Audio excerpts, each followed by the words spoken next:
বাংলাদেশ সংবিধানের স্বীকৃত সকল আইনের প্রতি আমরা শ্রদ্ধাশীল। ঠিক সেই কারণে আমরা কিন্তু দেখেন পাওয়ার আগেই 8 তারিখে তাদেরকে নিযুক্তি চেক বাদ দিয়ে তাদেরকে বলেছে 9 তারিখের ভিতরে তোমরা সেনা হেফাজতে চলে আসো। এবং আপনি একটা বিষয় একটু বলে রেখে আপনি কথা শোনার চেষ্টা করেন, এটা বাংলাদেশ সেনাবাহিনীর এটা এজ ওল্ড প্র্যাকটিস। সেনাবাহিনীতে এইরকম এটার মতো না হলেও অন্যরকম বা এর থেকেও বেশি সেন্সিটিভ অনেক কেসের ভিতরে বাংলাদেশ সেনাবাহিনী 54 বছর পার করে আসছে। ওই সময়ও আমরা এরকম যাদের নামে অভিযোগ উঠে তাদেরকে আমরা এরকম হেফাজতে প্রথমে নিয়ে নিই, তারপরে তার বিচার কার্য শেষ হয়। সেটা আপনারা শুনেছেন, field general court martial, summary court martial ইত্যাদি শুনেছেন না?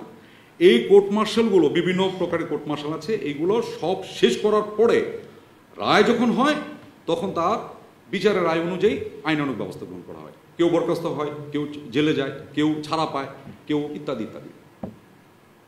এটা কিন্তু আজকের না, গত 54 বছরে সেনাবাহিনীর এইরকম অনেক ঘটেছে। সবগুলোর ভিতরে আমি এত কিছু বলার এখন অবকাশ কম, জিজ্ঞেস করলে বলতে পারবো। এরকমভাবে হয়েছে এবং খুব সেন্সিটিভ ইস্যুগুলো তো হয়েছে, এটাও আপনারা একটু মনে রাখেন। আপনারা অনেকে হয়তো ধরতে পারছেন আমি কোনটা মিন করছি। এর ভিতরে একটা জিনিস ঘটে গেছে, সেটা হলো যে আমাদের যে 15 জন চাকরিরত আছেন এর ভিতরে 10 জনই রেসপন্স করেছেন, শুধু একজন তাকে আমরা বলা হয়েছিল, তাকে মেসেজ দেওয়া হয়েছিল is to stay in Dhaka cantonment, কিন্তু উনি 9 তারিখের শেষ অবধি পর্যন্ত উনি জয়েন করেননি।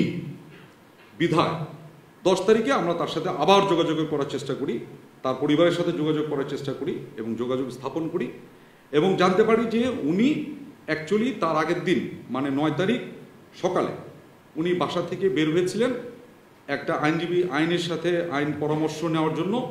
উনি আইনজীবীর সাথে দেখা করতে বাসা থেকে এই বলে বের হয়েছিলেন, কিন্তু অদ্যাবধি উনি বাসায় আর ফেরত আসেননি এবং আর তার সাথে মোবাইলেও যোগাযোগ করতে পারছেন না। এটা হচ্ছে, আমি নামই বলে দিই, আপনারা জানেন মেজর জেনারেল কবির, ওনার ওয়াইফেও যোগাযোগ করার চেষ্টা করেছেন, এখন পর্যন্ত তার সাথে আর কোনো যোগাযোগ হচ্ছে না। এটার প্রেক্ষিতে আমরা কি করলাম বা আমাদের কি করণীয় ছিল, কি করতে পারছি, এটা সমস্ত ডিপার্টমেন্টের কিছু নিজস্ব এবং এটা দেশের প্রচলিত আইনের ভিতর থেকেই অনেক কিছু আমরা করি।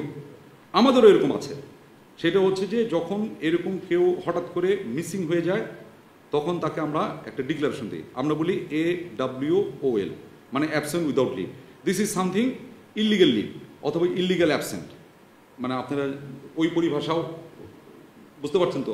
আমার আর্মি পরিভাষা হচ্ছে AWOL, আপনার পরিভাষা হচ্ছে ইলিগাল অ্যাবসেন্ট। ইলিগাল অ্যাবসেন্ট হওয়ার সাথে সাথে আমাদের একটা নিয়ম আছে, সেই অনুযায়ী তাকে আমরা ইলিগাল অ্যাবসেন্ট হিসেবে ঘোষণা করা হয়ে গেছে অফিসিয়ালি। এবং তার এটা ইলিগাল অ্যাবসেন্ট ঘোষণা করার পরে যে প্রসেস যেগুলো আছে, আমাদের কিছু প্রসেস আছে, কোথায় কোথায় ওয়ারেন্ট ইস্যু করতে হবে সেগুলো আমাদের একটা অ্যাপেন্ডিক্স আছে, ওই অনুযায়ী এটা আমাদের সরকারিভাবে আমাদের যে দপ্তর এটার সাথে জড়িত তারাও এটা ইস্যু করেছে।